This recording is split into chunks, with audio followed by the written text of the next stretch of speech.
In a village hidden between misty hills and winding rivers, there lived a boy named Taro. He was quiet, not shy, just quiet. The kind of quiet that made people uncomfortable because they couldn't quite place him. He didn't laugh at the same jokes. He didn't speak unless he had something real to say. And he often found comfort in solitude rather than noise. People around him called him strange. His teachers said he needed to open up. His family told him he was too sensitive, too distant, too much in his head.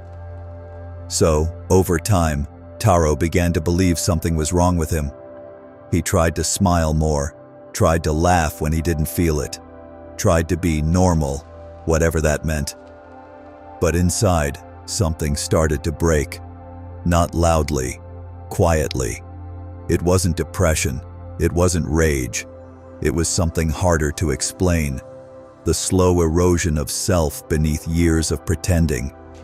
And so, one morning, without telling anyone, Taro climbed the mountain trail behind his village to visit the old monastery he'd heard about since he was a child. When he arrived, dusty and uncertain, a monk greeted him with soft eyes and asked, "What brings you here?" Taro hesitated, then said, "I think I'm broken." The monk didn't laugh, didn't correct him, didn't deny it. He simply said, "No, you are not broken. You're just not understood yet." He gestured to a quiet bench in the garden. "Sit, and we will begin with the part of you that's still waiting to be heard." Taro sat on the stone bench in the temple garden. The wind moved slowly through the bamboo. The leaves didn't rush, neither did the monk. They sat in silence for a long time, not the awkward kind, the kind that feels like it's holding something sacred. Then the monk asked, "When did you first feel broken?" Taro thought for a moment. "Maybe when I was 9, he said. "I cried during a school recital. I was overwhelmed. Too many people, too much noise." He paused. "My teacher called me fragile. My father told me to toughen up. I didn't cry again after that." The monk nodded, not with pity, but understanding. "So that's when you stopped listening to yourself." Taro looked down. "I didn't want to be weak." The monk smiled gently. "You weren't weak. You were overwhelmed and aware of it. That's not a flaw. That's clarity." Taro's chest tightened. No one had ever framed it that way. "You've been calling yourself broken," the monk continued. "But what if the world simply didn't know how to hold what you carry?" Taro looked up. "Then, what do I do with it now?" The monk leaned back against the tree. "You stop trying to be fixed and start trying to be heard, by yourself first." He picked up a small stone from the ground. "Most people live their whole lives shaping themselves to be accepted by people who never took the time to understand them." He placed the stone in Taro's hand. "But once you stop asking the wrong people to understand you, you begin remembering who you were before you were misunderstood."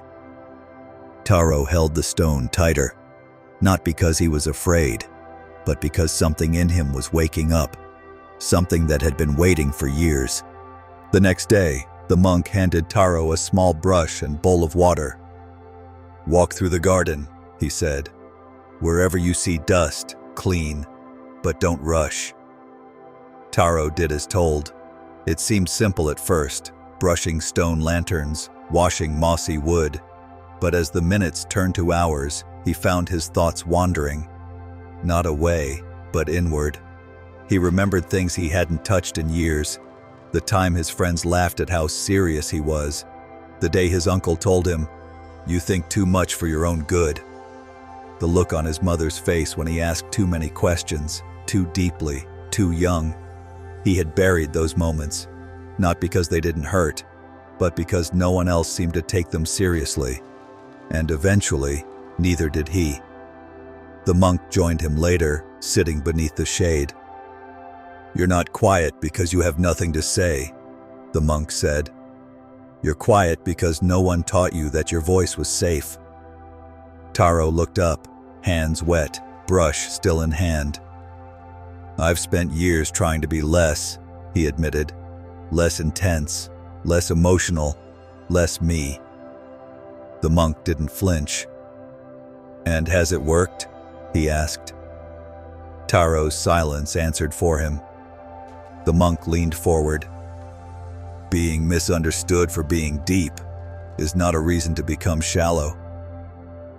Taro stared into the bowl of water. The reflection wasn't clear, but it was still his. He had tried to shrink himself to fit into rooms that were never built for his shape. But maybe he didn't need to change the shape. Maybe he just needed to stop entering the wrong rooms. And maybe, just maybe, being different didn't mean being broken. It meant being real. If this story speaks to you, consider subscribing and tap the bell so you don't miss what comes next. That evening, the monk brought Taro to the edge of a small pond behind the temple. The surface was glass, still, untouched, the kind of silence that felt sacred. "Drop a stone," the monk said. Taro picked up a smooth rock and let it fall. Ripples spread wide across the water, circles inside circles. The monk watched them fade, then said, "This is what happens when you share your truth with someone who listens. It moves, it softens, and then it settles." Taro was quiet. "I've always felt like I had to explain myself," he finally said. "Like if I didn't, people would fill in the silence with something worse." The monk nodded. "They often do." He turned to Taro.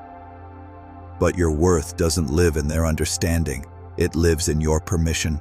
Permission to take up space, permission to feel deeply, permission to exist even when no one claps for it." Taro sat on the stone bench near the pond. He thought of all the times he had watered down his joy so others wouldn't feel less. All the times he made himself smaller in conversations, laughed at things that didn't feel right, agreed to stay included. He had called it adapting, but it was really disappearing. He looked at the pond again. The water had stilled. His reflection stared back, not as a question, but as presence. "I've been asking the world to validate me," he said. "But I never asked myself if I even liked the version of me I've been performing." The monk smiled. "You don't need to become someone else to be loved. You need to become yourself and learn that being misunderstood doesn't mean you're unworthy. It just means your truth hasn't found the right ears yet." Taro didn't reply. He didn't need to.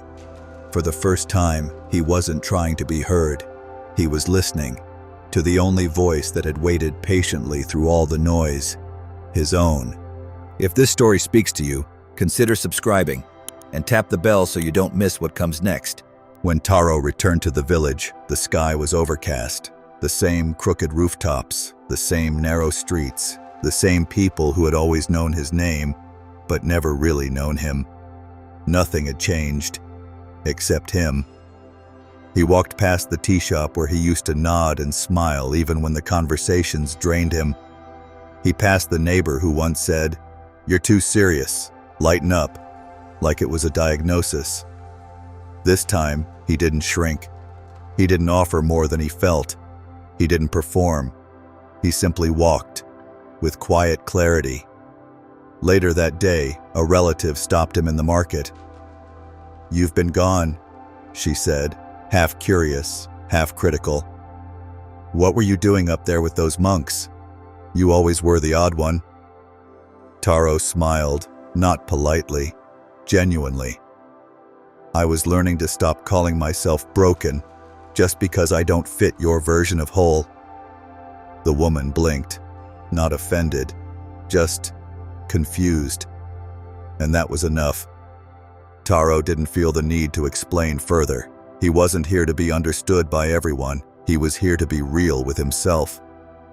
That night, as he sat near the shore, watching the tide come in, he realized something simple but powerful. He had always thought peace would come when others finally saw him. But now he knew. Peace comes when you stop needing them to. And when someone asked him, "What changed up there?" he said, "Nothing. I just stopped apologizing for what I was never broken to begin with." And that silence, the one that used to scare him, now felt like home. If this story speaks to you, consider subscribing and tap the bell so you don't miss what comes next. Weeks passed. Taro didn't return to his old ways, not because he was resisting them, but because they no longer fit. He still worked beside his father, still walked the same streets. But now, when people misunderstood him, he didn't panic. He didn't try to fix their version of him. He just let it be. Because he had learned, being misunderstood is not a wound, it's a boundary. One that separates who you are from who they need you to be, and that's okay. Some days, the old voice still whispered, "Shouldn't you explain? Shouldn't you soften? Shouldn't you fit in?" But now, another voice, calmer, stronger, answered back, "No, you were not born to make others comfortable. You were born to be honest." He spent more time alone, but he no longer felt lonely. He laughed less often, but when he did, it was real. He didn't talk as much, but when he spoke, it came from a place that was no longer hiding. And in that quiet strength, people began to notice, not because he was louder, but because he was finally whole. He didn't need validation. He needed alignment, and he had found it, not in being understood by others, but in finally understanding himself. Have you ever called yourself broken simply because you were different, quiet, or hard to explain? What helped you realize you never needed fixing? Share your truth in the comments. Your words might be the mirror someone else has been waiting to find.